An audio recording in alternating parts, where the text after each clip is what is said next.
अस्सलामुअलैकुम friend, welcome to restore health. दोस्तों, आज हम जिस मेडिसिन के बारे में बात करने जा रहे हैं ये डेंजेंडियस टैबलेट है। डेंजेंडियस 10 मिलीग्राम टैबलेट, इसको हेलेक्स फार्मा प्रिपेयर करता है।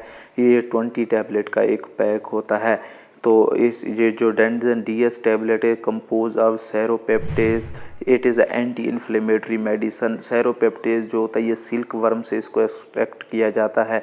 ये एज ए एंटी इन्फ्लेमेटरी यानी पेन को कम करता है और बॉडी के अंदर स्वेलिंग को कम करने के लिए ये मेडिसन इस्तेमाल की जाती है। तो आज हम इस वीडियो में डिस्कस करेंगे कि जो डेंजेंडियस टैबलेट है इसके इंग्रेडिएंट क्या हैं, इस कौन सी डोजेज फॉर्म में ये अवेलेबल है, इसके डिटेल यूजेस क्या हैं, इसके साइड इफ़ेक्ट क्या हैं, इसकी डोज क्या है और इसको हम किस तरह इस्तेमाल कर सकते हैं। तो इस वीडियो को पूरा ज़रूर देखें ताकि इस टैबलेट के बारे में आपकी हर किस्म की कन्फ्यूजन दूर हो सके। तो आप लोगों का कीमती टाइम वेस्ट किए बगैर वीडियो को शुरू कर लेते हैं। सबसे पहले हम बात कर लेते हैं इसके इंग्रेडिएंट की। तो इसके अंदर पेप्टेज मौजूद होता है। सेरोपेप्टेज 10 मिलीग्राम जो कि सिल्क वर्म से एक्सट्रैक्ट किया जाता है, जो कि as a anti inflammatory work करता है। अगर हम इसकी अवेलेबल फॉर्म की बात करें तो ये सिर्फ टैबलेट फॉर्म में अवेलेबल होती है ये मेडिसन। अगर हम इसके डिटेल यूजेस की बात करें तो इसके डिटेल यूजेस बहुत ज़्यादा हैं। तो ये basically pain due to arthritis, अगर किसी को अर्थराइटस है यानी जॉइंट के अंदर स्वेलिंग है, पेन है, तो ऐसे पेशेंट में इसको इस्तेमाल किया जाता है। इसके अलावा ऑस्टियोआर्थराइटिस वाले यानी ऐसे पेशेंट जिसे हड्डियों के अंदर पेन रहता है, तो ऐसे पेशेंट में भी इस मेडिसिन को इस्तेमाल किया जाता है। इसके अलावा जॉइंट पेन वाला पेशेंट है, ऐसा पेशेंट जिसे जॉइंट के अंदर पेन रहता है, बॉडी के जॉइंट में पेन होता है, तो ऐसे पेशेंट में भी इसको इस्तेमाल किया जाता है। इसके अलावा इसको पेन एसोसिएटेड विद गाउट जो होती है बेसिकली आपके जॉइंट के दरमियान बहुत ज़्यादा स्वेलिंग हो जाती है, तो उसमें भी इसको इस्तेमाल किया जाता है। इसके अलावा इसको मसल स्पाज्म में इस्तेमाल किया जाता है। बॉडी की जो पट्टे होते हैं अगर वो रुक जाते हैं, सख्त हो जाते हैं, तो उसको नरम करने के लिए भी इसको इस्तेमाल किया जाता है। इसके अलावा इसको बोन पेन में इस्तेमाल किया जाता है, हड्डियों के दर्द में। इसके अलावा एनक्लोजन स्पॉन्डिलोसिस में भी इसको स्पॉन्डिलाइटिस में इस्तेमाल किया जाता है। टेंडनाइटिस में, टेंडन की इन्फ्लेमेशन में, स्प्रेन में इस्तेमाल किया जाता है। पेन एसोसिएटेड विद फ्रैक्चर, अगर किसी की हड्डी टूट गई है तो उसके वजह से जो पेन हो रहा है उसको कम करने के लिए इस्तेमाल किया जाता है।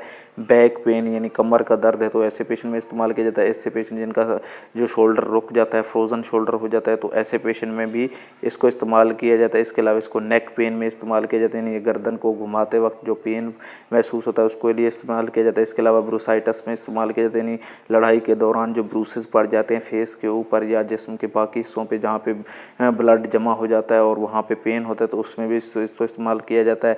इसके अलावा इसको ओस्टियोप्रोसिस में इस्तेमाल किया जाता है, यानी हड्डियाँ जो भुरभुरी सी हो जाती है, वीक हो जाती हैं, उसकी वजह से वो पेन होता है, तो उस दौरान इसको इस्तेमाल किया जाता है।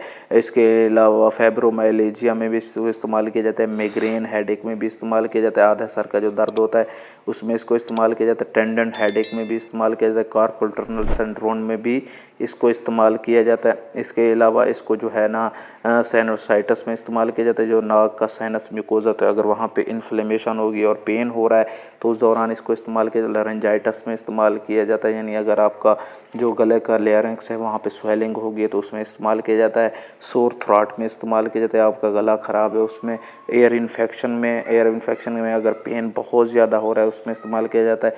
इसके अलावा इसको बहुत ही ज़्यादा यूज़ इस्तेमाल किया जाता है जो वो मेंस्ट्रुअल पेन में इस्तेमाल किया जाता है। जो मेंस्ट्रुअल पीरियड होता है फीमेल के अंदर ब्लीडिंग के दौरान, तो पेन हो रहा तो उसमें इसको इस्तेमाल किया जाता है। इसके अलावा इसको टूथ एचेस में इस्तेमाल किया जाता है, यानी अगर आपको दांतों में बहुत ज़्यादा दर्द है तो उस दौरान इसको इस्तेमाल किया जाता है। इसके अलावा स्वेलिंग आफ्टर सर्जरी, अगर किसी की सर्जरी हुई है उसके बाद उसको स्वेलिंग हो रही है तो उसमें इसको इस्तेमाल किया जाता है। इसके अलावा थ्रम्बोफिलेबाइटिस में इस्तेमाल किया जाता है। एंड इसके अलावा इन्फ्लेमेटरी बाउल्स डिजीज़ में भी इस्तेमाल किया जाता है। इसके अलावा हार्ट डिजीज़ में इस्तेमाल किया, एथेरोस्क्लेरोसिस में इस्तेमाल किया जाता है और फाइब्रोसाइटिक ब्रेस्ट डिजीज़ में भी इसको इस्तेमाल किया जाता है।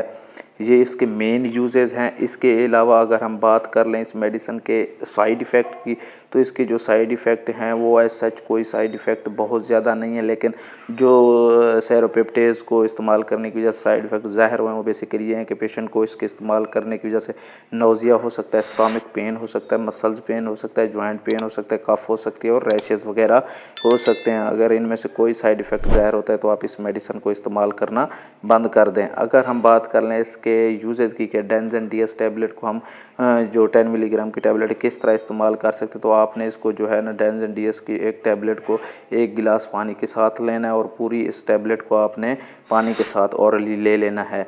इसकी बेहतर तो ये है कि आप इस मेडिसिन को खुराक के साथ इस्तेमाल करें, फूड के साथ इस्तेमाल करें। इसके अलावा जो फॉलोअप जो है डोजेज वो अपने डॉक्टर की रिकमेंडेशन के साथ इस्तेमाल करें और इस तरह अपनी मर्ज़ी से इस मेडिसिन को बिल्कुल इस्तेमाल ना करें। तो दोस्तों आज की मेडिसिन के बारे में बस इतना ही। अगर इसके बारे में आपको किसी भी किस्म का कोई क्वेश्चन है, आपको कोई भी कन्फ्यूजन है तो आप कमेंट्स करके पूछ सकते हैं। उम्मीद है कि आप लोगों को ये वीडियो पसंद आई होगी। अगर ये वीडियो पसंद आई तो वीडियो को लाइक करें, चैनल को सब्सक्राइब करें और बेल के आइकन को ज़रूर दबाएं ताकि आपके पास पहुंचे हमारी वीडियो का नोटिफिकेशन सबसे पहले। अपना, रिश्तेदारों का और गिरदोनवा के लोगों का सबका ख्याल रखिएगा। मिलते हैं नेक्स्ट वीडियो में। ओके, अल्लाह हाफिज़।